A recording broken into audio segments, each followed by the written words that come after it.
Welcome to this final video. In this video, our agenda will be the most common FAQs, list of crowdsourced testers platforms, final words and tips.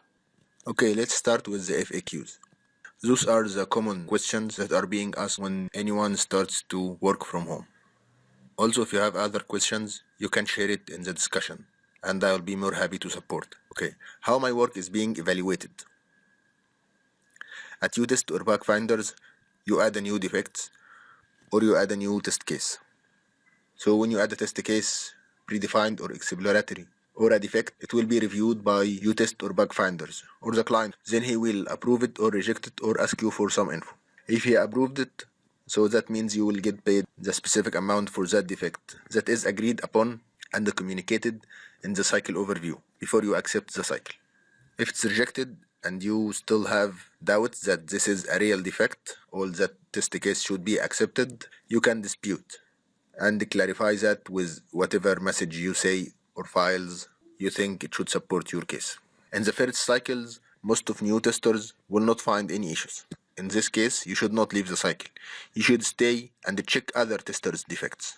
So you know how testers think, why approved defects are approved, what files they attached, how the defect is being written. You should get it all clarified now in other previous videos, but it will give you more hands-on experience. So, what if PayPal is not supported in your country? You can use Payoneer. What is Payoneer?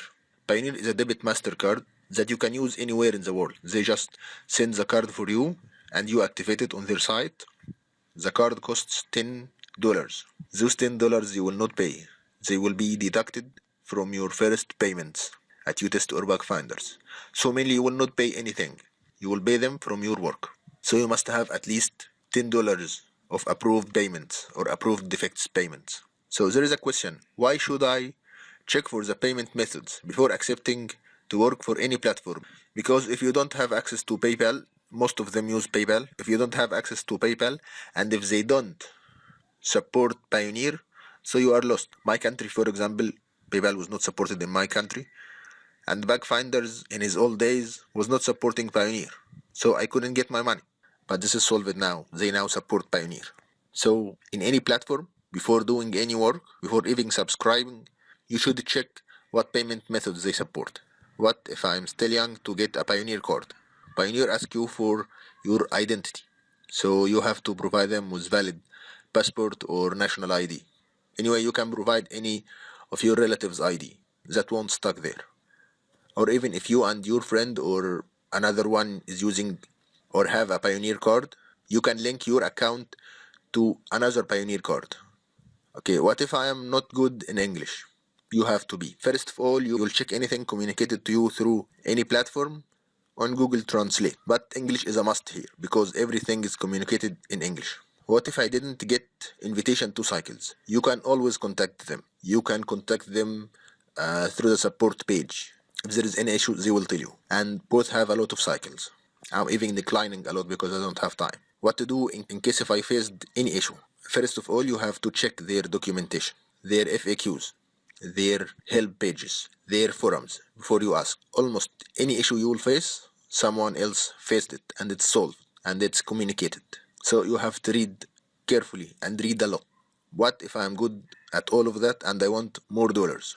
If you are good at functional exploratory testing and you need to get more money from Utest or BugFinders, I suggest you go and study manual security testing.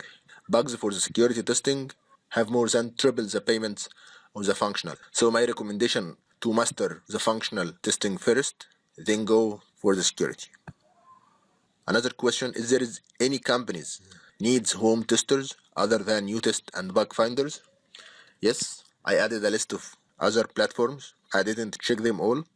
So when you check them, check that they support your preferred payment methods. So what's next? I recommend that you rewatch all the videos again and read all the attachments very carefully, especially the defect samples. After that, you should register in Utest and BugFinders. Don't wait. If you didn't find bugs, you will learn from others.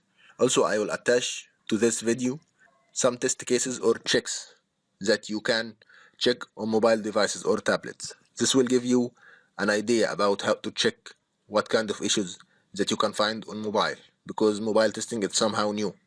And whenever you get a communication from Utest or BugFinders or any platform, read it very carefully and follow their instructions literally.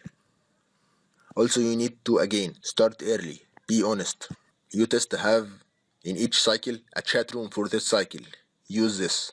You can send a mail to the project manager directly. He will reply to you. Be professional with the client, be professional with Utest.